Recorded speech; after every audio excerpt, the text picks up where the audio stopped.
From New York, this is Democracy Now! But in Idlib, nowhere is safe.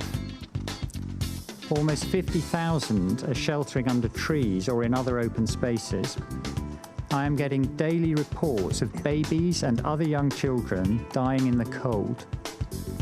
Imagine the grief of a parent who escaped a war zone with their child, only to watch that child freeze to death. As the humanitarian catastrophe in Syria deepens, aid workers describe scenes of chaos and devastation, with families scrambling for shelter as temperatures fall below freezing and children freeze to death. We'll get an update on Idlib from Avril Benoit, Executive Director of MSF USA, Doctors Without Borders. We'll also talk about coronavirus and talk about their new report called No Way Out, on how immigration policies imposed by the U.S. and Mexico trap thousands of Central American migrants in dangerous conditions. I've lived a very difficult life of violence. I have been mistreated and forced to sell drugs. I have very bad memories because I already have 2 dead brothers for the same reason, because they didn't want to be involved in that. Then to the Dominican Republic, where thousands took to the streets of the capital, Santo Domingo, Thursday to protest the abrupt suspension of local elections. We want to know what happened with the suspension of the municipal elections. We want answers. Young people are 40% of voters this year, and we deserve justice, as we have demanded in recent days. And we look at the fight to save a New Jersey elementary school from the healthcare industry and gentrification. All that and more coming up.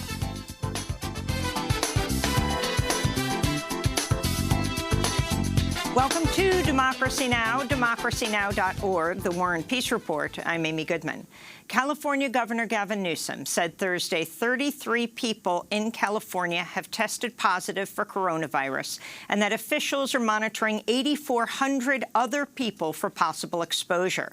Newsom's warning came after health officials in Northern California identified the first U.S. case of coronavirus found in a person who had not had known contact with anyone else with coronavirus, raising fears the pathogen is spreading among the general public for the first time in the U.S.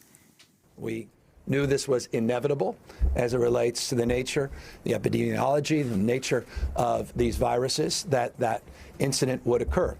California's warning came as a whistleblower complained the Department of Health and Human Services sent more than a dozen workers to receive the first Americans evacuated from Wuhan, China, without proper training for infection control or appropriate protective gear.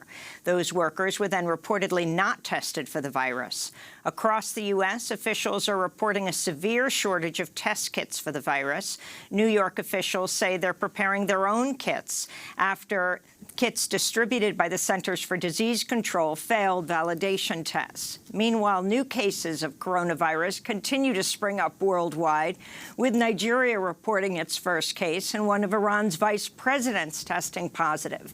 At the Vatican, Pope Francis canceled a planned mass after he became ill from an unknown ailment, raising jitters in Italy, where 17 people have died of coronavirus. Fears over the virus have hammered stock markets worldwide, with the Dow Jones Industrial Average dropping nearly 1,200 points Thursday, the single largest point drop in its history. In Syria, 33 Turkish soldiers were killed Thursday in an airstrike by Russian-backed Syrian forces in rebel-held Idlib province in a major escalation in the all-out offensive by Bashar al-Assad's regime. Turkey vowed to respond in kind as UN Secretary-General Antonio Guterres called for an immediate ceasefire, saying, quote, "The risk of even greater escalation grows by the hour." Fighting in Idlib has displaced some 900,000 people since December. Many children have frozen to death in dire conditions. This is UNICEF's Executive Director Henrietta Fore, who testified Thursday to the UN Security Council. Tens of thousands are now living in makeshift tents in public buildings, in open air, huddled under trees, exposed to rain and snow and sub-zero cold of the harsh Syrian winter. The recent strikes on these makeshift camps in Idlib and on the children and teachers horrifically killed just 2 days ago as 10 schools were attacked, are both reprehensible and morally repugnant. Also, these acts clearly demonstrate the terrifying daily conditions of those living through this nightmare. We'll have more on the humanitarian catastrophe in Syria after headlines. We'll speak with the head of Doctors Without Borders USA. Immigrant rights groups are expressing outrage after the Trump administration said Wednesday it's creating a task force to strip the citizenship of naturalized Americans who were born abroad.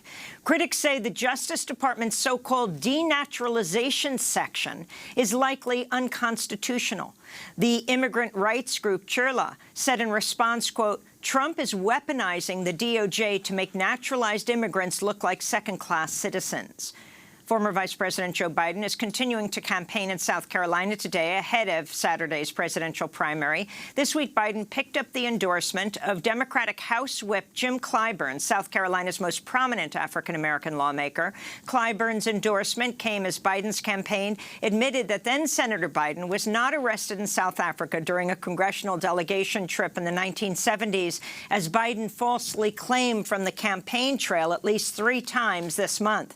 Biden first made the claim in 2013, saying he, quote, had the great honor of being arrested with our UN ambassador on the streets of Soweto, unquote, as they tried to reach Mandela in his prison on Robben Island.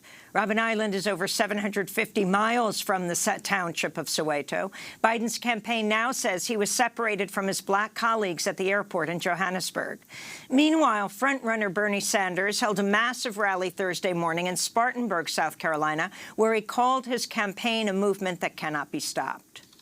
It is a movement for economic justice, for social justice, for racial justice, for environmental justice.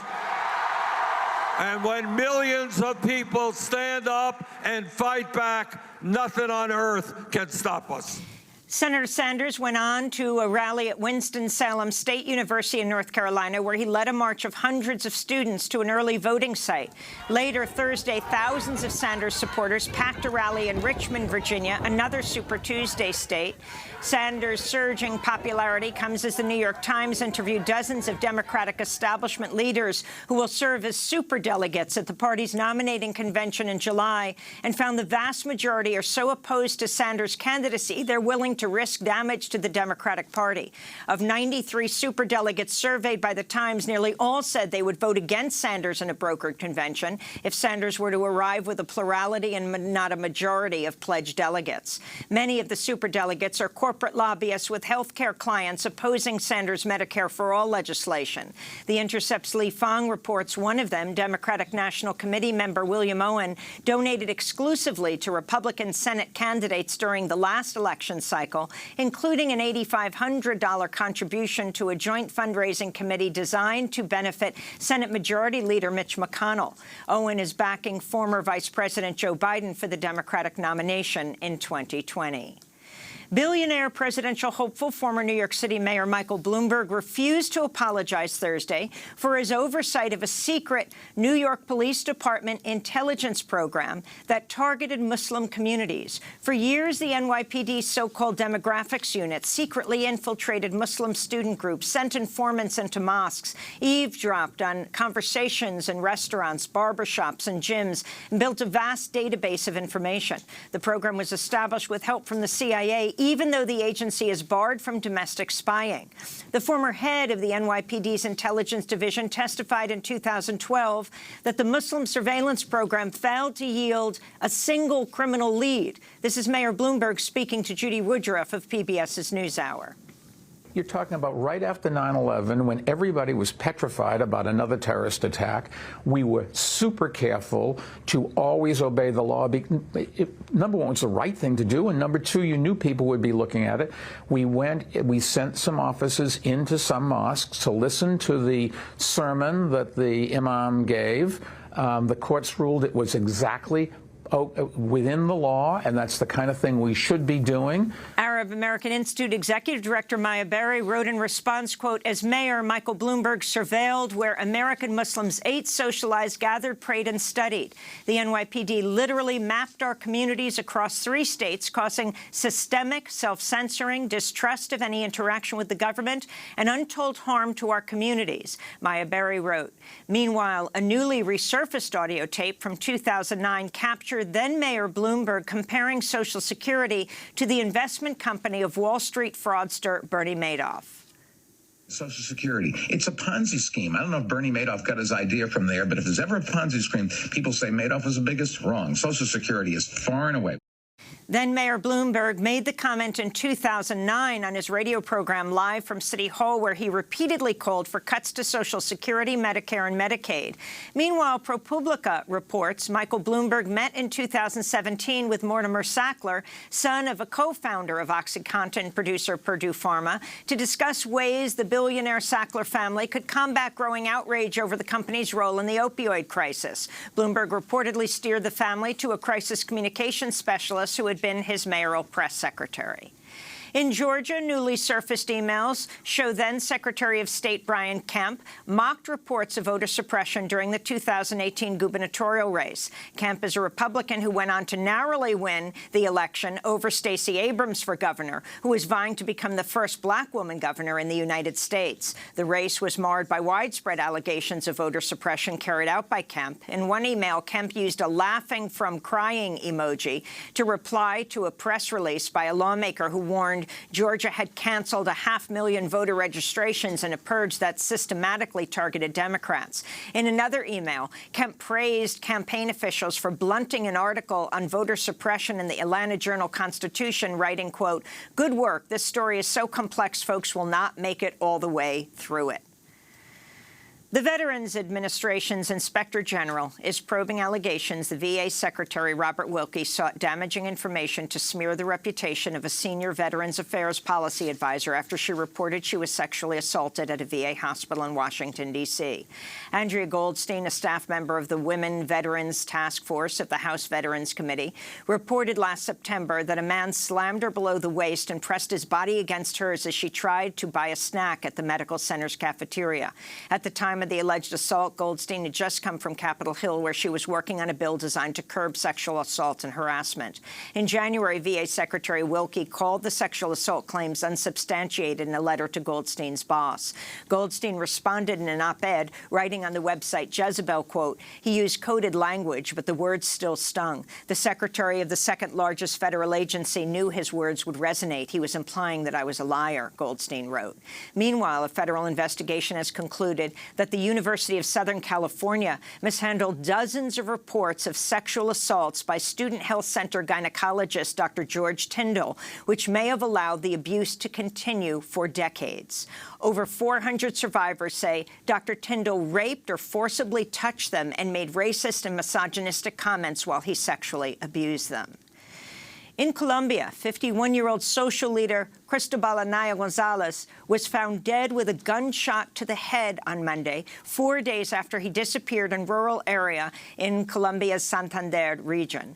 Anaya Gonzalez was co-founder of an organization that serves victims of anti-personnel landmines in eastern Colombia. This week, the Office of the UN High Commissioner for Human Rights reported there were 108 murders of human rights defenders in Colombia last year, including 15 women and 2 members of the LGBTQ community. That was nearly 50% rise from 2018, and so far this year, more than 50 social leaders have been murdered. In Costa Rica, 45-year-old land defender Yeri Rivera of the Buran indigenous community was murdered Monday by an armed mob after he joined a campaign by indigenous families to reoccupy their ancestral lands. It was the second murder of an indigenous land defender in the past year. Under a law passed in 1977, Costa Rica's 24 legally recognized indigenous groups are entitled to reclaim lands taken from their ancestors, but the law has never been implemented. In Mexico, one of the men who participated in the murder of award-winning journalist Javier Valdez was sentenced Thursday to nearly 15 years in prison. Heriberto Picos Barraza served as a getaway driver for 2 other men who are charged with dragging Valdez from his car and shooting him 12 times. The murder in May 2017 came less than a block from the office of Rio Doce, the newspaper Valdez co-founded in the Mexican state of Sinaloa. And in California, hundreds of unionized graduate student workers at the University of California, Santa Barbara walked out of classes onto picket lines Thursday to demand a COLA, or cost of living adjustment. The grad students who work as teachers' assistants say they're severely burdened by high rents and low wages. Meanwhile, grad student workers at UC Davis say they'll refuse to submit grades unless administrators agree to a monthly housing stipend to help offset skyrocketing rents in Davis. And those are some of the headlines. This is Democracy Now!, democracynow.org, The War and Peace Report. I'm Amy Goodman. And I'm Juan Gonzalez. Welcome to all of our listeners and viewers across the country and around the world. We begin today in Syria, where 33 Turkish soldiers stationed in the rebel-held Idlib province were killed in an airstrike by Russian-backed Syrian forces on Thursday. It's a major escalation in the all-out offensive by Bashar al-Assad's regime and its Russian allies that has displaced some 900,000 people from northwestern Syria since December. Turkey, which has long backed rebel forces in Syria, has vowed to respond in kind, as UN Secretary General Antonio Guterres calls for an immediate ceasefire, saying, quote, "The risk of even greater escalation grows by the hour." Russian President Vladimir Putin and Turkish President Recep Tayyip Erdogan reportedly spoke by phone on Friday to discuss the crisis as NATO urged rapid de-escalation. This comes as Turkey has temporarily opened its border for fleeing Syrian refugees to cross through the country to Europe. Of the nearly 1 million people displaced from Syria since December alone, at least half of them are children. It's the single largest displacement in a 9-year war that's forced 13 million to flee, left hundreds of thousands dead. As a humanitarian catastrophe deepens, aid workers are describing scenes of chaos and devastation on the ground, with hundreds of thousands of families scrambling for shelter as temperatures fall below freezing. Children have frozen to death in the dire conditions. All the while, bombs continue to fall. On Tuesday, the Syrian regime bombed 8 school facilities, killing 21 people, according to aid workers. This is UNICEF's Executive Director, Henrietta Fore. Tens of thousands are now living in makeshift tents in public buildings, in open air, huddled under trees, exposed to rain and snow and sub-zero cold of the harsh Syrian winter. The recent strikes on these makeshift camps in Idlib and on the children and teachers horrifically killed just 2 days ago as 10 schools were attacked are both reprehensible and morally repugnant. Also, these acts clearly demonstrate the terrifying daily conditions of those living through this nightmare. And we've heard and read reports of children freezing to death. When wood runs out, families burn whatever they can find.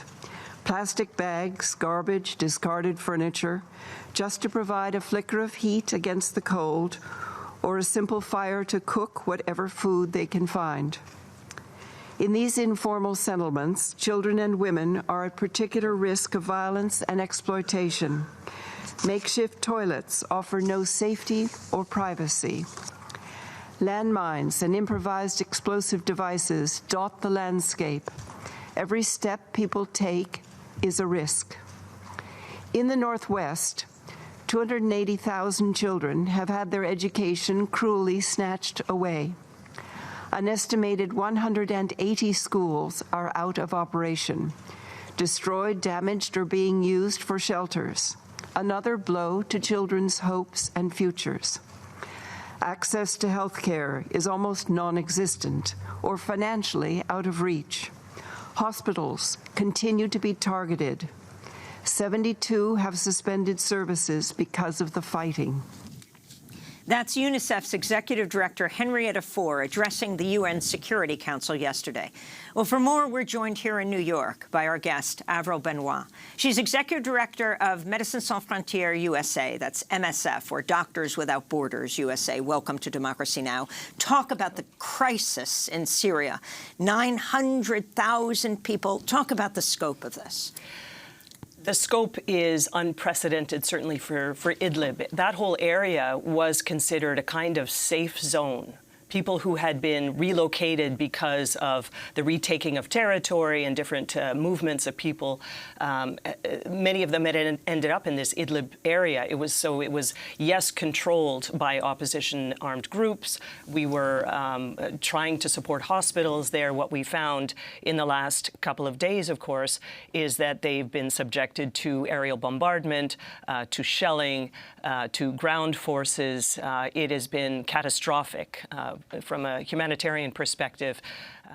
You've got the displacement of people, which you heard about. In our own hospitals that we support, which are run by very brave, very courageous Syrian medical teams, they were dealing with an influx, a mass casualty group of people with very severe injuries, conducting 30 operations, surgical operations in a day, 185 patients coming in, 18 of them arrived and were declared dead upon arrival, a lot of children.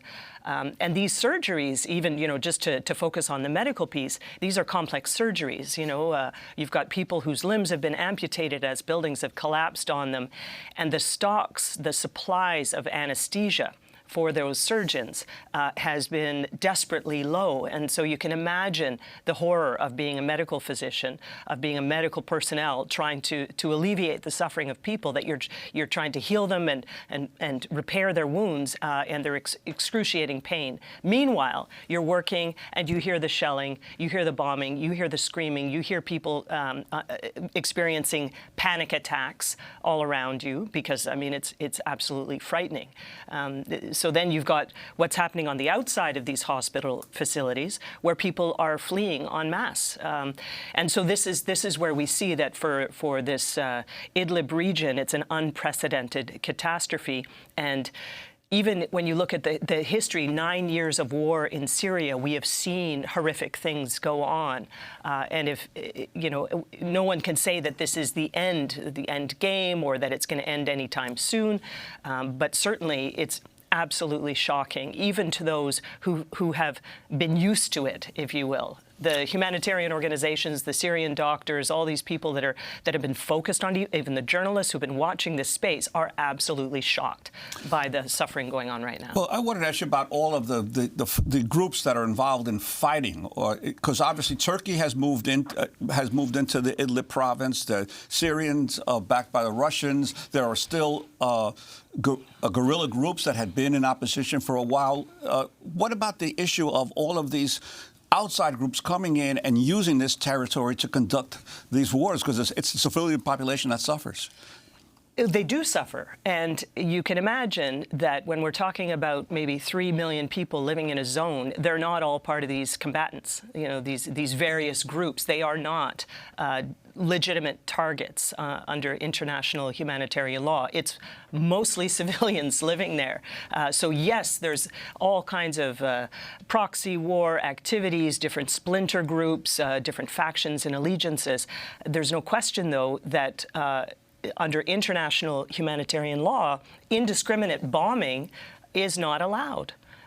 We're talking about bombings of schools which had maybe been turned into shelters for families. Most of the people that are on the run, as is often the case when there's a mass displacement of people in the context of war, are women and children. You cannot say that they were active combatants, and you cannot say that it's legitimate at all to raise or try to raise the places where they were trying to survive. Of the nearly 1 million people displaced from Syria just since December, at least half are children. I want to turn to Jenna, a 10-year-old Syrian child who was displaced by the Russian-backed Syrian government offensive against Idlib. I felt sadness. I lived in Marat and had friends there who were targeted by a plane and died. I cried as I left when the regime took over. I hope its people will be able to return one day, and that we will be able to go back to Ghouta. This is injustice. So, Avril Benoit, talk about the devastation of the children. I mean, the New York Times had this major piece on children freezing to death, and then about the UN Secretary General's call for an immediate ceasefire, saying the risk of even greater escalation grows by the hour. Yeah, so specifically for the children, you've seen maybe or you've heard the reports of some families having trained their children to react with giggles to the sound of bombs. I mean, these are coping mechanisms that the parents are trying to create this bubble of safety, a sense of reassurance to children who, of course, just want to grow and play and learn. They want to be in school. We are absolutely devastated to see the condition they're in, because not only are they suffering the consequences of the direct violence, so shrapnel wounds, being trapped under collapsed buildings and so forth, there's also the problem of heating. So when you are sleeping even in a tent, for the lucky ones that actually have had access to a camp and a tent, there are 1,000 camps, if not more, in Idlib province. Many of the people are trying to heat those tents in the ways that they can, suffering asphyxiation. So we've had entire family die of asphyxiation. They're using whatever fuels that they can scrounge around. And so what we've managed to do as a life-saving activity, and you wouldn't necessarily think of this as an essential thing for life, but to give them some warmth, we're transferring 300 tons of this compressed fuel for burning so that they can warm themselves. For the kids, it's not only that, because there's also malnutrition that can be a consequence of all of this. The families don't have access to the kind of food sources that a child needs to grow, to thrive, even for their brain development. And so this is another consequence of the war, in addition to probably what you're going to see, and I'm speculating here, but the consequences over generations of the emotional trauma. This can be a marker that will affect those kids in the years ahead. And for 9 years, many kids who have been displaced within Syria, not to mention the ones that managed to go to the surrounding countries like Lebanon and Turkey, is that not all of them have had access to school. So you've got a whole generation now that will be that much further handicapped in a way from that lack of educational opportunity. I wanted to ask you about the potential impact of Turkey opening its borders again to refugees. Admittedly, Turkey has already suffered a huge refugee crisis as a result of this, but how that could potentially alleviate the current situation somewhat. Yeah, Turkey has 3.5 million, if not more, Syrian asylum seekers, refugees, and of course you know that many of them are trying to even leave Turkey. It's a very sensitive situation, and I know that the diplomatic corps is working on this at the various political levels. We'd like things to move faster. Certainly, we don't have the answer to whether Turkey should let them all in, under what circumstances. We're apolitical in this. We're a humanitarian responder. But something has to change. I mean, you can't just have an area at the border where people are trapped as there's an encroaching military incursion that considers them a target for indiscriminate bombing. I mean, it's an absolutely untenable situation, and you can imagine that anyone would want to flee that area, and when all the options are closed around them, what are these people supposed to do? We're talking about millions of people. And I want to move to the coronavirus, and there are links here. I mean, you have these crises not only in Syria, but around the world, where people need to flee. And then you have countries closing their border for all sorts of reasons. But, of course, coronavirus is going to contribute to that. I wanted to turn to the issue of the coronavirus and ask you about what's happening here in the United States. New York officials say they're preparing their own test kits after kits distributed by the Centers for Disease Control failed validation tests. New cases of coronavirus continue to spring up worldwide. Nigeria is now reporting its first case. Iran's vice president testing positive, and he was next to the president. And I believe Iran has canceled prayer for the first time in like 40 years. And at the Vatican, Pope Francis canceled a planned mass after he became ill from an unknown ailment, raising jitters in Italy, where 17 people have died of coronavirus. He had been speaking about it and, offering comfort to those who are suffering. How is your organization, MSF, Médecins Sans Frontières, Doctors Without Borders, dealing with this? We work in 70 countries, operations, medical operations projects. Those are the ones that we're focused on right now to get them ready. We have the case in Nigeria. You can imagine there are many more cases. The testing capacity in the U.S., let alone in a low-income or country or a fragile state, is extremely limiting. So we don't know where coronavirus really is, and that's one of the things that's really concerning us, because we know that those countries, their health systems are already fragile, already under-resourced. And so what we're trying to do is reinforce their capacity. We do have a team that's doing public health information, infection control, education, working out of Hong Kong, focusing also on those marginalized, vulnerable minority groups. There are little areas that you will always find who are forgotten in these outbreaks, where they're not part of the dominant group. The messages go out in the main language of the country, and they forget about everyone else who speaks other languages. So that's our focus. The prevention is going to be big. We also have a lot of concerns, though, about the development of these testing kits. We need cheap, available, quick, these rapid diagnostic kits to be available in the places where we work. Because you can imagine if coronavirus starts to infiltrate maybe one of these refugee camps or, an area with a lot of internally displaced people living in crowded conditions in a stadium or in a school. We work in those kind of places providing health care. We're looking for the vaccination also.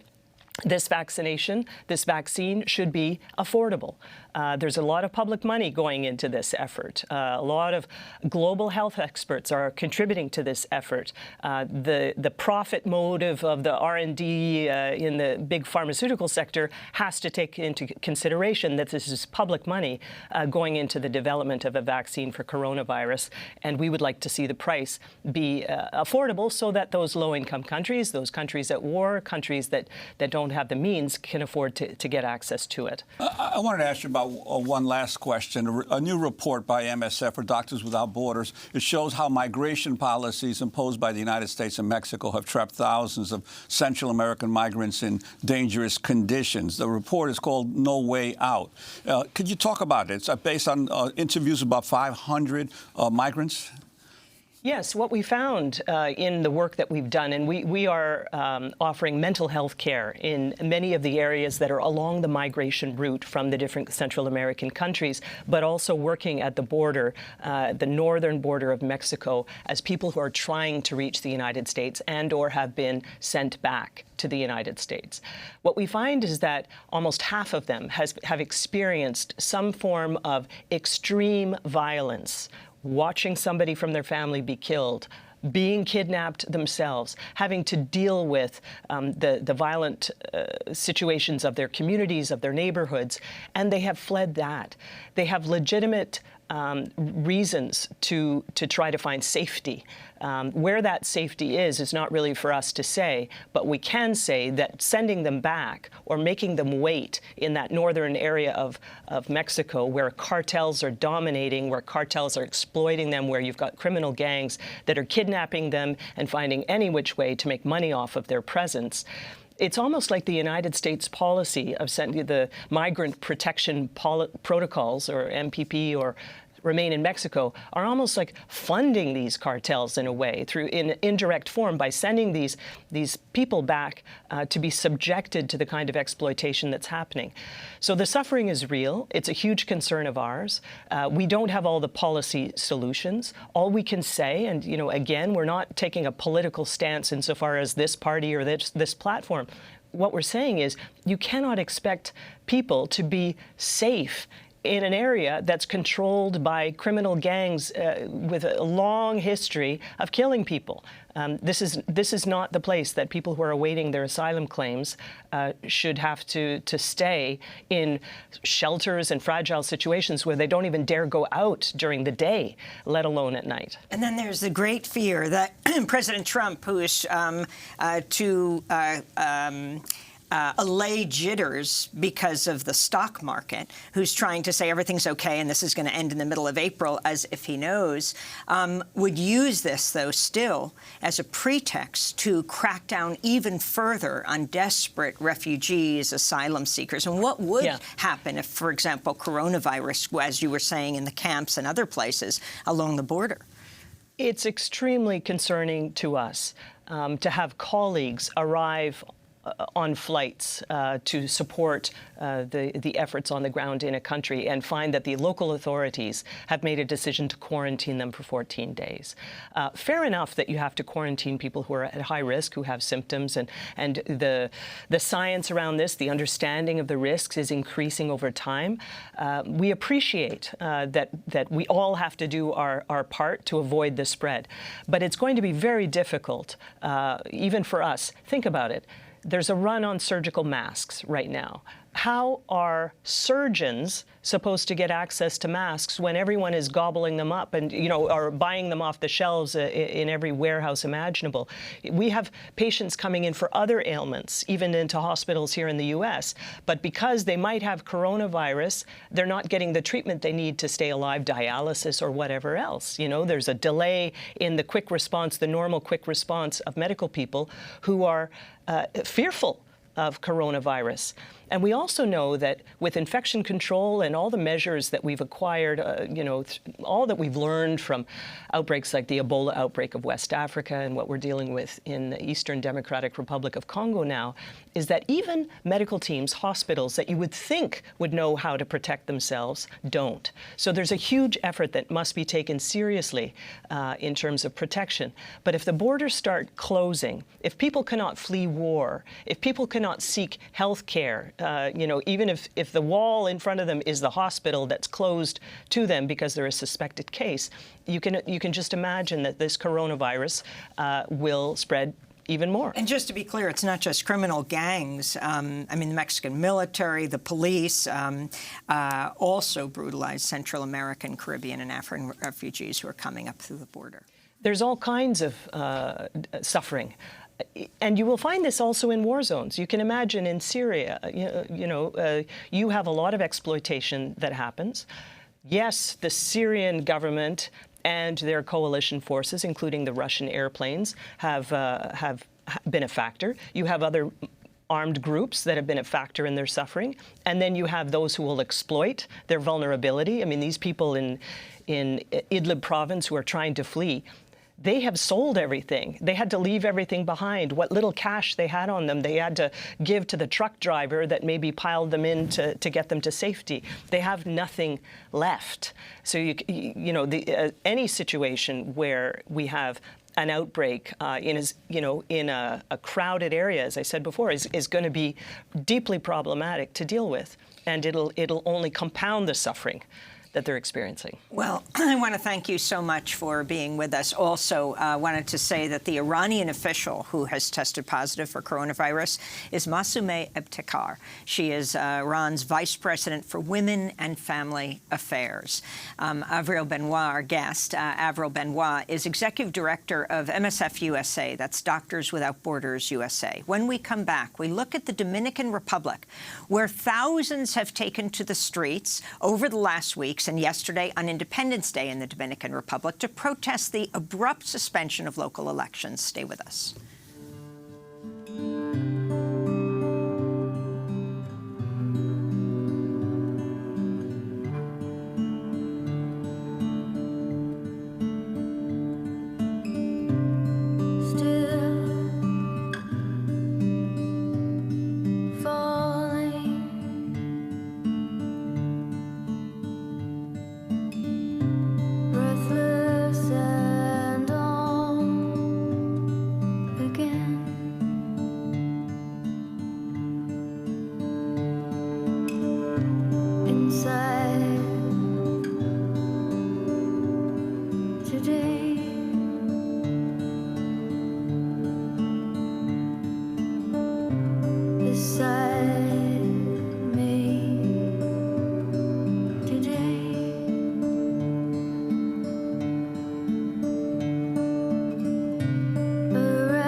Into Dust by Mazzy Star. Founding member David Roback passed away Monday at the age of 61.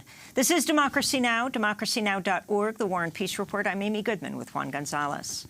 Well, we turn now to the Dominican Republic, where thousands of people took to the streets of the capital, Santo Domingo, Thursday to protest the abrupt suspension of local elections earlier this month and to commemorate the country's Independence Day.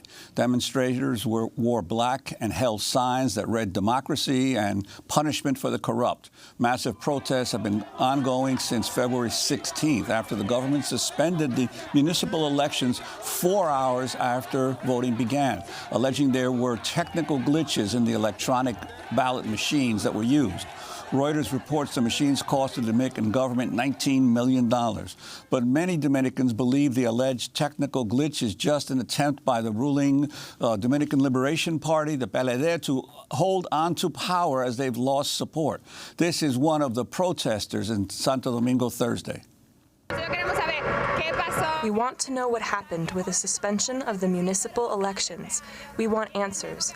Young people are 40% of voters this year, and we deserve justice, as we have demanded in recent days. Protesters are now demanding an independent investigation into what happened in the local elections, as well as for the resignation of the Dominican Election Board officials. This is Eduardo Frei, president of the Observer Commission with the Organization of American States.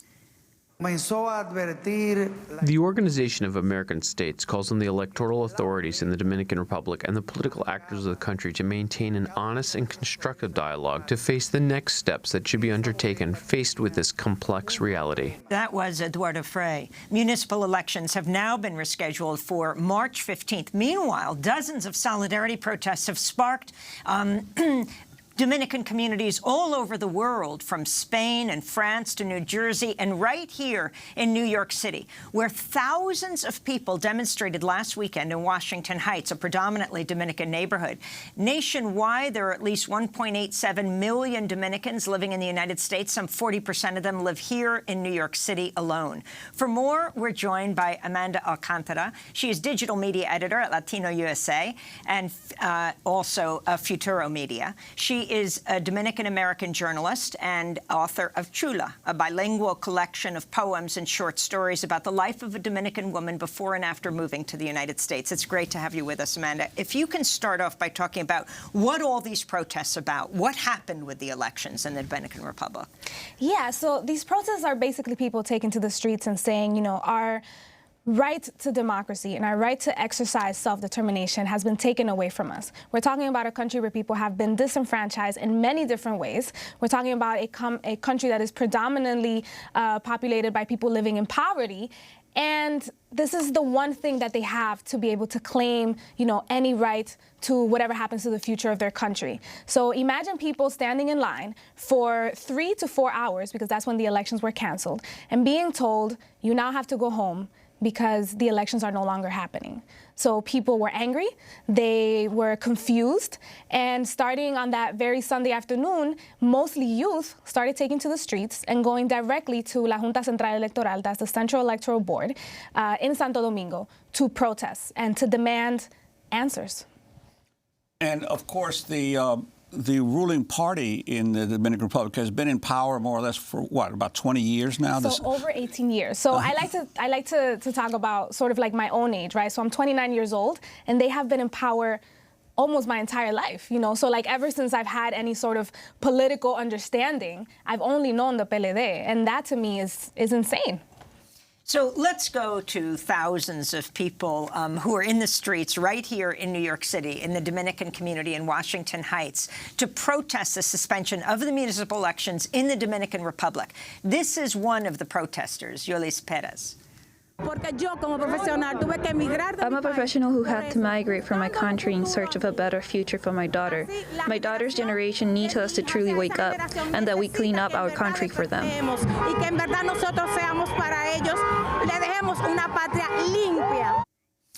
I mean, the passion of the people here is passionate of Dominicans here as they are in the Dominican Republic. Talk about the diaspora of the Dominican Republic, and also, can people vote here for the Dominican Republic elections?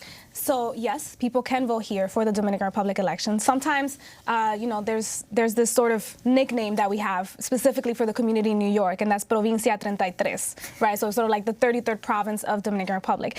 And, you know, I think even for me being part of the diaspora, we care so much about what's happening in the country because a lot of the issues that happen in Dominican Republic and a lot of the conditions of the people there actually lead to there being such a widespread diaspora. I mean, we're talking about Dominicans being not only in New York City, not only in different parts of, you know, the United States, but there's a large population of Dominicans in Spain. There's Dominicans all across the globe. And I think these protests are actually have become an opportunity for people to almost come out and say, hey, you know, we're Dominicans and we're also living in the exterior and we would love to live in our country, but it's difficult to live there because of these very issues that are happening, you know? And earlier you asked me about the PLD, right? So people are saying that there was attempts at fraud.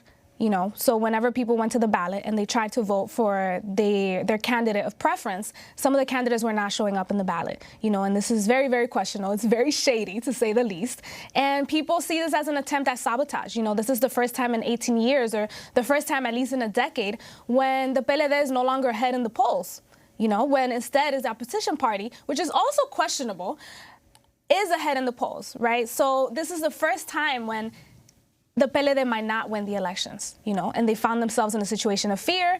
And instead of, you know, allowing for the democratic process to happen, people see this as an attempt at sabotaging that democratic process. I wanted to ask you about the attempt to redo the election. This time, they're going to paper ballots because the problem, apparently, they claim, was that this was an electronic voting system that somehow malfunctioned. As if we haven't heard this story before. Did we just hear about Iowa?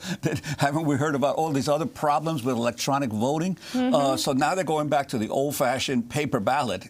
And then they have a presidential election in May, isn't there? Yeah, that's correct. Yeah. So these elections were not only, you know, meant for people to choose their local leaders. And we know how important it is, you know, to choose the mayor that represents you, to choose the regional leader that represents you. But these ballots were also going to create momentum, or were an opportunity to create momentum for the opposition come the presidential elections. Now that momentum has been lost, you know, because there is no credibility in the election process, and we have no idea what's going to happen March 15. Also, they spent $19 million on these voting machines, and people are angry about that. A lot of the signs that I have seen in protests, you know, they say these dollars, they went to the trash. How can you spend $19 million and all of that, and the machines don't work? Like, There's been no connection between Dominican Republic and Iowa that's been uncovered, has there? Not that we know of, but I wouldn't be surprised. But also, Amanda, you talk about this, and Juan, you write about this in Harvest of Empire. Talk about the history of the Dominican Republic and U.S. relations there, with U.S. soldiers moving into the Dominican Republic, invading the Dominican Republic in 1965, and that how that shapes modern-day Dominican Republic. Yeah, so, you know, there were memes popping up during the, on Sunday, of the face of Joaquin Balaguer. And the meme was basically him laughing and saying, wow, you don't even know how to properly steal an election, you know? So Joaquin Balaguer was the man that the United States helped put in power once there was a U.S.-backed coup in 1965. And he was president. You know, I like to talk about this a lot because I feel that Dominican Republic doesn't get, I feel that people normally look at Trujillo, right? The Trujillo dictatorship that lasted 30 years. That was like a very, very tough stronghold regime where a lot of people were killed, a lot of people were disappeared.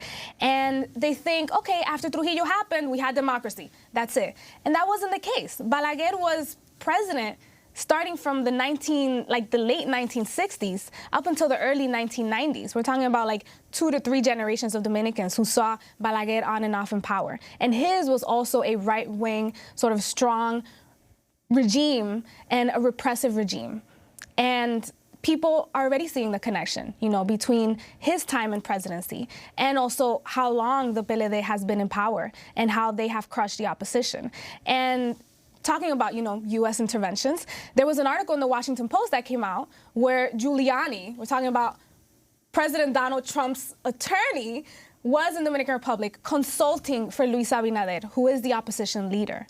You know, so already the other opposition parties are saying, well, this guy is trying to get U.S. backing, because in the end of the day, it is the U.S. that has a stronghold in Dominican Republic and foreign American investments that have a stronghold in the country.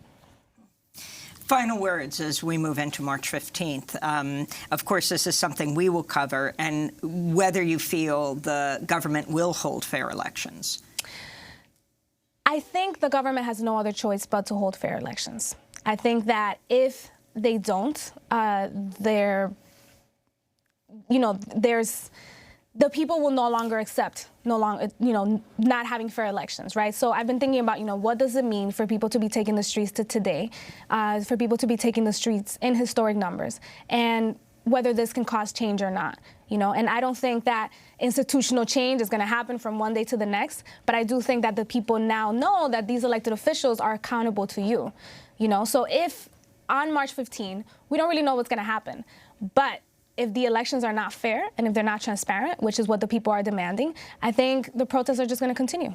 Well, we'll continue to cover those as well. Amanda Alcantara, digital media editor at Latino USA, Dominican-American journalist, author of Chula, a bilingual collection of poems and short stories about the life of a Dominican woman before and after moving to the United States. When we come back, we look at the fight to save a New Jersey elementary school that serves a large Latino community in New Brunswick, New Jersey, from the forces of a healthcare industry and gentrification. Stay with us. El costo de la vida sube otra vez. El peso que baja ya ni se ve. Y las habichuelas no se pueden comer. Una libra de arroz y una cuarta de café. A nadie le importa qué piensa usted. Será porque aquí no hablamos inglés. Es verdad. Es verdad. Es verdad. Do you understand? Do you? Si la gasolina sube otra vez. El peso que baja ya ni se ve. Y la democracia no puede crecer. Si la corrupción juega ajedrez. A nadie le importa qué piensa usted. Será porque aquí no hablamos francés. Vous parlez. Vous parlez. Vous parlez. No me sigue.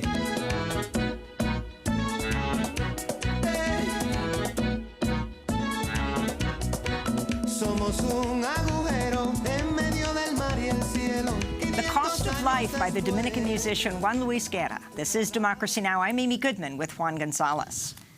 We end today's show in New Jersey, where hundreds rallied at the New Brunswick Board of Education meeting Tuesday night, protesting to plans to demolish a public school to make way for a Robert Wood Johnson Hospital and Rutgers University to build a new cancer center. Protesters included families and more than 30 children who held signs reading, "Save our school" and "Stop gentrification."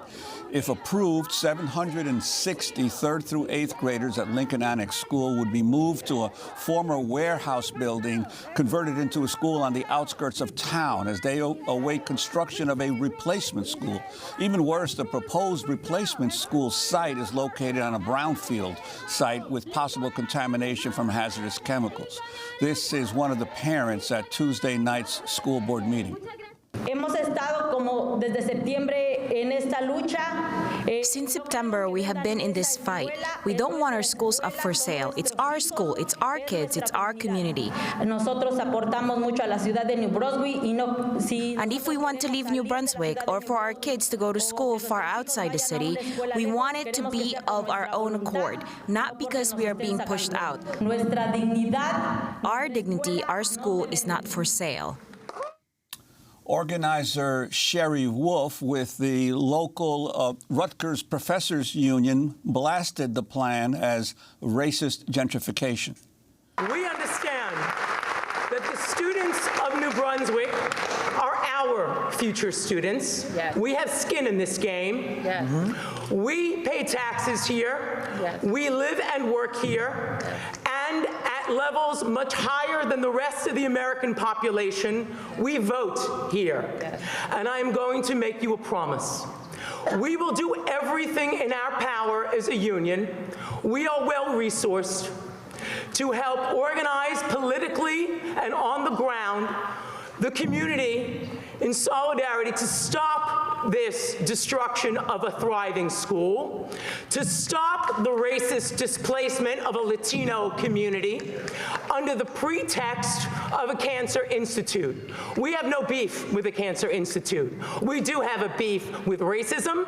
We do have a beef with gentrification. We do have a beef with lying. We do have a beef with people saying they are doing something in the best interests of children and then ignoring the children and their families. And the performance earlier of throwing people out who simply want to speak is precisely the kind of arrogance that is going to win you even greater opposition. That's Rutgers organizer Sherry Wolf. After closing off the public comment at Tuesday's New Brunswick School Board meeting, members of the board went into a closed session after much of the public had left.